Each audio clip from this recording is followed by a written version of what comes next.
Hi, my name is Jeffro, and this is Digital Dominance, the podcast for service-based small business owners who are ready to seize the recognition and growth that their company deserves. You've worked hard to build a business you're proud of. Now it's time for Digital Domination. Welcome back to Digital Dominance. Today, I'm joined by Amanda Kaufman, founder and CEO of the Coaches Plaza. Amanda is an expert in helping high-performing professionals grow their businesses using a balance of authenticity and strategic business skills. In this episode, we'll dive into how service businesses can harness digital tools to spark genuine connections, scale their efforts efficiently, and build lasting, authentic brands. So Amanda, welcome to the show. Hello, I'm so excited to be here. And I'm excited to have you. I was honored to be a guest on your show, the Amanda Kaufman Show, not too long ago. We had a great conversation about websites and first impressions and all of that. So if you're listening to this and you're a coach, you should definitely go check out that episode. But today on this show, we're going to focus on Amanda's zone of genius, and a big part of what you talk about is authenticity. So I'm excited. Me too. Now, many service businesses, from consultants to marketers, kind of struggle with appearing authentic while staying strategic. How can a business show up as their authentic self while keeping their messaging sharp and effective? I love this question because it really is the question for a lot of my clients, because we are starting from where we are, which is a level of success, and we desire to go where we want to go. And when you look left and right, you see all these examples around you of people who are being really successful. And it's just natural to be like, okay, well, I want to be more like that.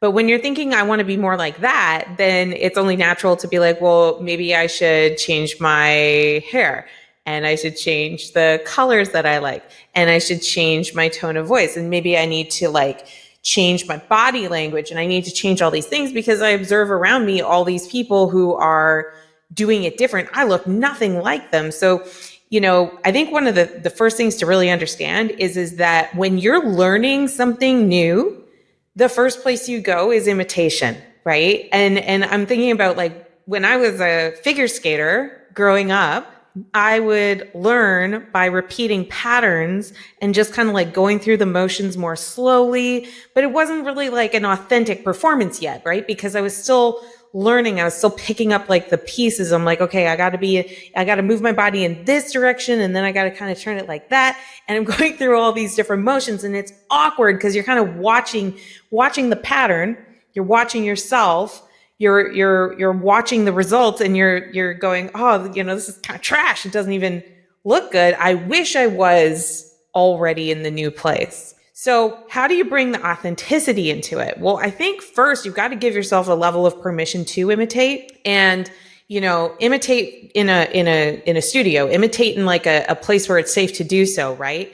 Create the drafts that are sort of mocking or kind of copying what you like. But the authenticity part comes from when you give it some space, you come back to it, and you ask yourself the authentic question: if I was to really make this mine, what would be different here? And I think that when you adjust from that place, you're going to be more successful overall, because you're probably going to keep all of the main elements of what makes someone successful in your space, but then you can add your flavor.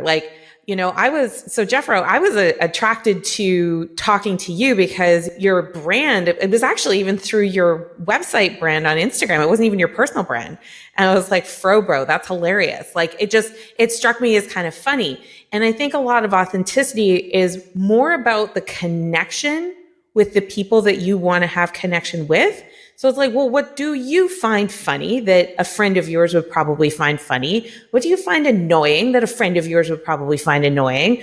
What's joyful, and so on. And when you go through all those kinds of emotions, it's that expression of those things that make you someone that someone else is going to have affinity with, that is perhaps not the standard norm. And that's exactly what you want. Yeah. And I'll interject here too. I think part of that is it feels safer to do what somebody else is doing because they've already proven it, right? And it also means I don't have to reveal as much about myself, right? Maybe I still have insecurities about how people are going to perceive my quirks if I bring those into the way I'm talking or presenting and stuff. And so, Yeah, I think that plays a big factor. Yeah, I've got a episode coming out on my show, just a solo one where I spoke all about embracing vulnerability in your content.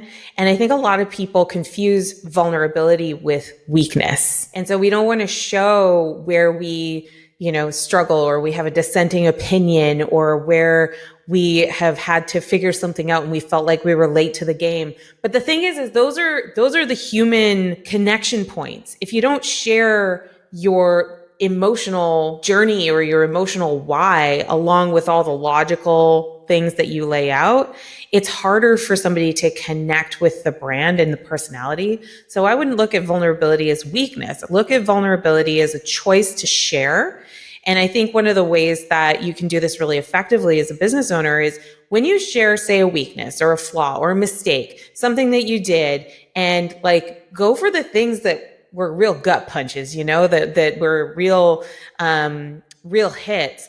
But then pair it with, so what, so what did you do about it? What research did you do? What studying did you do? How did you try to solve this? What were all the failures along the way from that first failure? And then ultimately, how did you succeed? Because people really want that part, but they don't believe you when you tell them that this is the successful thing if you're not giving them anything that they can actually connect with on a vulnerable place. Right. And it's also so important, like you mentioned, having that perspective of looking back after going through it. Then it becomes a more meaningful share and something that can actually be a helpful part of your business content that's resonating with someone.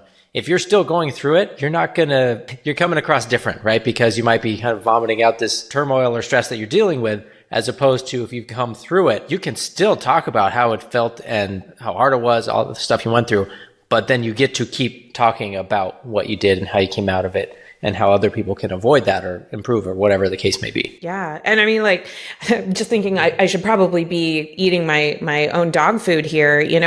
I'm talking with you here now and I'm pretty relaxed. But when I started my business 8 years ago, I was so scared of being seen online that I didn't have an Instagram account.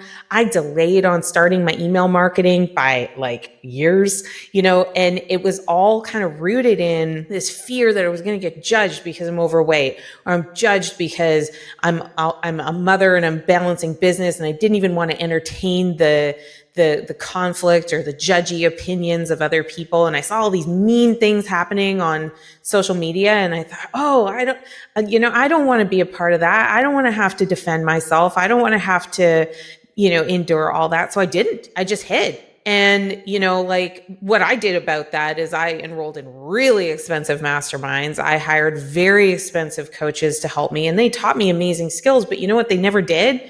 Is they never gave me the courage to show up, because it turned out that I had to cultivate that. I had to decide that showing up and being here and telling this story was more important than me worrying about some stranger on the internet having some dissenting opinion from mine. Right. And you hear people talk about finding your voice and practicing, putting in the reps is the way you get there. But finding your voice is another way of saying getting past all your hangups, right? And getting rid of that stuff. That. Turns out it's the same process. You just got to work through it. And as you butt up against it, if you keep pushing, okay, you'll figure out what the issue is. You can work through it, get around it, or whatever.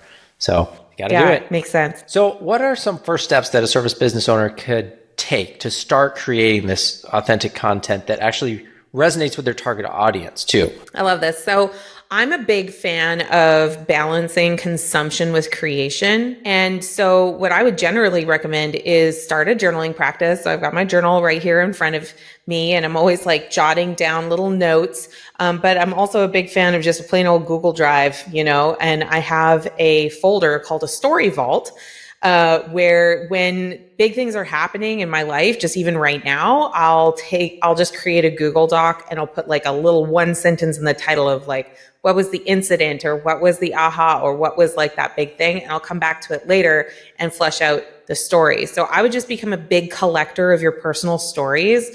How did it make you feel? Why did it matter? What did you do about it? What was the conclusion or the arrival state? And just like become this collector of your own content. Now, I think that one thing you can do is you can become an echo chamber. So I do think that it's a good idea to consume, but I want you to like be very judicious about how you do consume because it can be very addictive. And so when I'm in a consumption mode, especially for my business, I'm doing it with my marketing goggles on, and I'm observing not just what they're saying, but it's like, oh, how did they present that? How did they, like, what was the first few frames of a video and what were the first sentences out of their mouth? What's the dissenting opinion that they're sharing, or what's the how-to that they're sharing? And how frequently have I seen other providers in my space share the same kind of content over and over again? So I'm really like, when I'm wearing those marketing goggles, I'm looking for what are the repeated patterns over and over again, but then also what are the differentiations? Like when somebody's really blowing up, it's usually not because they're talking about a different core subject matter, but because of how they chose to present it and their personality and their personal stories that go with it. Right. Because there's so much there that you can take away. And it, like you said, it's easy to get sucked into the vortex of consuming. And so you have to have that intentional perspective of this is something I want to learn from, not just, learn about. Right. I want to take something away so that I can apply it to my own content. And I've struggled with that consumption thing. So just a couple of really quick tips is, I'll do something like I'll set a target number of influencers that I'm going to study, and I'll make a short list of who they are. And then I'll set a timer. I'll have an actual timer. It's like you get 10 minutes to look at how this amazing person does their thing. And then you've got to move on to the next person. Treat it like a checklist because it is. Yeah. And I've seen other marketers actually do this and turn it into content. And they'll post and be like, I studied all 200,000 of so-and-so's LinkedIn posts, and here's what I learned. And they got some checklists. They made a big spreadsheet of like, they all started with this, or they had this call to action or something like that. And then if you want it, send me your email and I'll send it to you. Like, okay, great. So not only were you consuming and learning, you're now growing your audience as well, which I think is a great way to do it. Exactly. Keep asking yourself, so what? So what? So what? And write it down and make it shareable. Yeah. So what are some common mistakes that you see a service-based owner might make when they're trying to get into this world and get into this mode, trying to create this content? How do they, what issues do you see? I think number one is just being in the wrong headspace of it. So if you approach coming into the social media world, the internet world with a very selfish perspective, you're not going to last very long because you're going to be this is why I didn't even start, right? I was so obsessed with what other people thought of my body, and I just stopped. And I see a version of that with a lot of people. You could just short form call it perfectionism, but I think kind of on a grander scale, the flip solution to it, and the reason why I ultimately came online was the recognition that when you do, then people get to hear and see your perspective, that it was the exact way they needed to hear it on that day. Like that's what gets me up in the morning and turns on the camera and keeps on, sharing if I'm sweaty spaghetti or if I've got no makeup on whatsoever or any of those things, is I keep thinking, I'm like, I needed to see me years ago. I needed to see a woman who lived in suburbia with kids being successful with a business. And I needed to see her do that, without feeling like she had to form fit into a box, because like that's exactly what I needed and I didn't have. So like find that kind of a mindset for you of like, how can this be a service action? And I think the second piece of this is when you're doing a really good job of service, I'm going to use a weird example, cooking. There was a time I didn't do a very good job in the kitchen. And the main reason why is I spent no time in the kitchen. And when I decided, hey, I'm going to take a couple cooking classes and I decided that I wanted to get good at it, I went into the kitchen and you know what I did? I burned stuff. I burned stuff. I undercooked stuff. I had things fall. I had things break. And, it was a mess. But now when I go into the kitchen, because I allowed that messy season, I can make a beautiful omelet. I can do a really good job in there. So approach social media and email marketing and your SEO and all of those things with the same, beginner mindset and a huge amount of forgiveness, especially in the early days. And the more you can hang on to that, actually, the better you're going to be over time, because what happens is we get good enough to get a result, and then we just kind of stagnate and keep doing that. But the problem with that is the rest of the world is doing the same thing. So although you're kind of staying flat in your performance, what's happening is the rest of the world is getting better, and it actually has this net negative decrease on your performance because you're not pushing that envelope and staying creative. So I would say, like, harness that beginner mindset, be okay with burning stuff in the kitchen, because it's all clean upable. That, digital is amazing because you can update anything. I was just going through my YouTube channel myself, and I was like, you know what? A lot of these videos don't really represent our brand anymore. I'm not going to list them anymore on the channel. And it was literally a few clicks, boom, hundreds of videos, organized, beautified, gorgeous. And that's what digital marketing is like. I mean, we build it in our head like it's a big, building, but it's just not. Yeah. And I like that you talk about the focus on just pushing and growing and pushing the envelope, right? Because we say, get comfortable being uncomfortable, right? That's what it is. Like, if you're comfortable, that means you're probably not growing. So yeah, danger zone. You got to keep trying stuff. Yeah, exactly. And be okay with that. And then, like, the learning happens so much faster when you're trying and failing, in my experience. And so just got to be okay with that. Even if you don't like it, nobody likes feeling dumb. I hate it, but I have to become okay with that in order to push forward and grow. Exactly. And one of the things I really had to do was learn to stop calling myself stupid and stop calling myself dumb as I was in that kind of messy kitchen phase. And because that was actually my habit. And the thing is if you tear yourself down for doing your best and showing up to your best ability, then again, that's a non-starter, and we're staying really in the ego instead of producing something really incredible.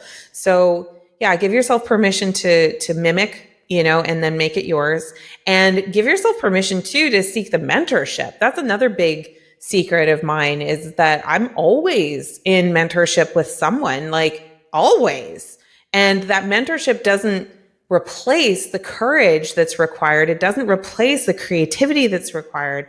But what it does do is it gives you a level of confidence that there's a path. And when it's not working and you're frustrated because you can't figure out why it's not working, you can take an example of your work to a mentor, and they can go, oh, have you tried, and give you like 3 or 4 new things to try. And that's been huge in my own growth, and what I notice helps the most successful service providers. Yeah. My background is computer science and programming. So oftentimes you try writing a bunch of code and then you run it and give it a test scenario.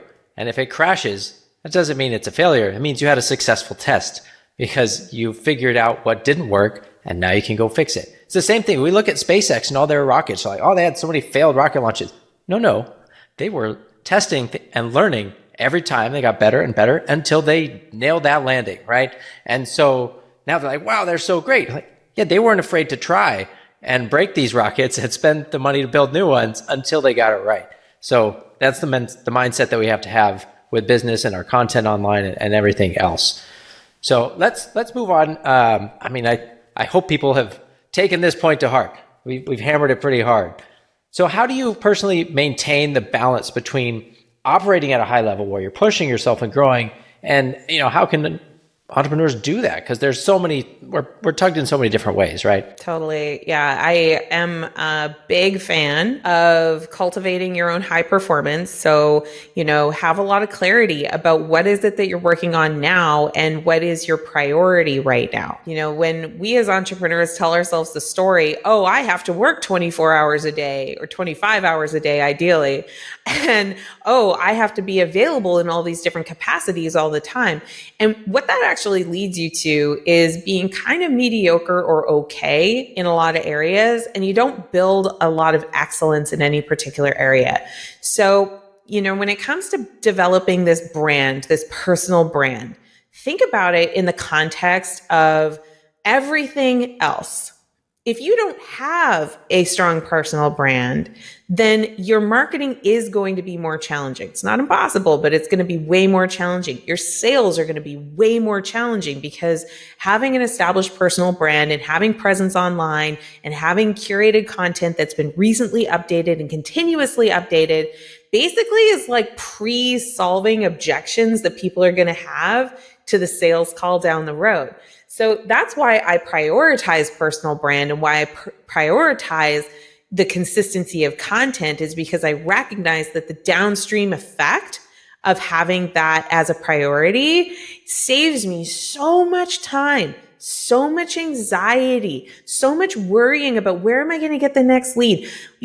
When I was not working on my personal brand as much, I was always stressed about leads and I was always stressed about where they were going to come from. Well, guess what? If you're stressed about leads, you're going to be stressed about sales because then you're stressed about your money and then you're stressed, right? And it's just like this huge domino effect. So bringing it back to the balance conversation, no one wants to buy from a hot mess. So I'm not saying that you got to be totally done up and pretend to be somebody that you're not. But I am suggesting that if it's important, then it's probably important enough for you to get a good night of sleep and to eat well and to move and to take the time to do things that are actually fun and unplug and have friends. I like to tell, I work with a lot of coaches.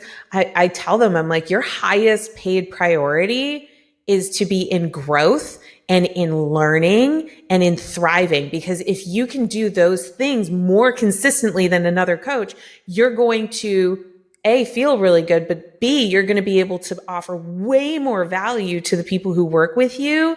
And C, you're going to have like fulfillment and alignment, which is good. Like it doesn't matter what the algorithm does when you're good. Yeah. Well, that comes through with every conversation, right? If I get on a sales call and I'm dragging tired, I'm like, yeah, we can do this package or that one. They're going to be like, okay, I'm going to keep looking. But if you're excited about what you're doing, you're talking about the ways you can help them and confident in the results you can get for them, it's not a hard sell. Totally. And especially if they've seen your videos before, like you were talking about, you're greasing the skids, you're removing objections through your content. So by the time they're on the call with you, they're pretty much ready to go and just looking for, how do we get started? Exactly. You're dealing with like a couple of hangups. You're not having to be like, well, let me tell you where I went to university and why I have credibility to do what I'm doing. And do you really have the problem? Like, all of that goes away when you have really wonderful systems and branding in it. Yeah, I had a conversation today with someone who's referred to me and she hasn't been happy with her ads in SEO. And then, I told her some options and some prices that she was asking about. She's like, oh, that's almost like twice as what I was paying. And so I got to sit there and be like, are you happy with those results? She's like, well, no. That's kind of why I'm talking to you, right? Like sometimes it costs a little bit more to get better results. And so coming from this place of authority and confidence and having the background, knowing what I do works and I can help you, so much better. Totally. To come from that place instead of being desperate and like, I need to if I don't close this deal, I'm not going to make my expenses this month, right? Right. Too many service providers are kind of operating from this place. And I've done it too, where you're trying to like squeeze blood from a stone. You know what I mean? Like it's just, you're so freaking cheap and you're either being cheap financially or you're being cheap with time. And the truth is like, hey, I get it. Money comes and goes. Sometimes we make investments that don't totally pay off. That happens, right? And sometimes we find ourselves in a tighter cash flow place. But you know what? Everybody has 168 hours a week. And so, what I see a lot of service providers do, and I was the same way. I was an employee for a decade. So I thought, hey, let me be an entrepreneur so I can have time freedom, thinking that time freedom meant a blank calendar. And, today was a pretty blank calendar, but I blocked it to be a blank calendar because I knew I needed space to think and to breathe and to brainstorm and to study. So I built that in. And when you kind of flip it from panicking because there's a demand on your time and another demand on your time and another demand on your time, and you flip the script and you become the curator and arbitrator of what goes on your calendar with priority in mind, that's freedom, man. And everybody has 168 hours to play with. So stop being so cheap. Exactly. I love that. Well, thank you for joining me today, Amanda. I really appreciate it. I love how passionate you are about helping people be authentic, and I hope this episode inspires some of our listeners to bring more of their personality to the table. For those of you guys listening, go connect with Amanda, especially if you're in the coaching industry. Her links are all in the show notes. I have one last question for you. What has been your favorite transformation that you've been a part of? Oh my gosh, that is a big question to wrap with. I know, just you don't have to go too deep. But the transformation I get really excited about is when someone steps into the confidence to say what they really think in front of a lot of people, and they find out that they won't die. And they find their voice. And I think that's the one transformation that I'm the most excited about, because when you find your voice, it empowers you to have influence, which empowers you to do anything that you want. So yeah, that's my favorite. That's awesome. Well, thanks again for being here, Amanda. Thanks to all of you for listening. If this episode was helpful for you, please leave a review for the show on iTunes or Spotify or whatever app you use to listen. Now take care, and I'll see you in the next episode. Thanks for tuning in to the Digital Dominance Podcast. This show is brought to you by FroBro.com.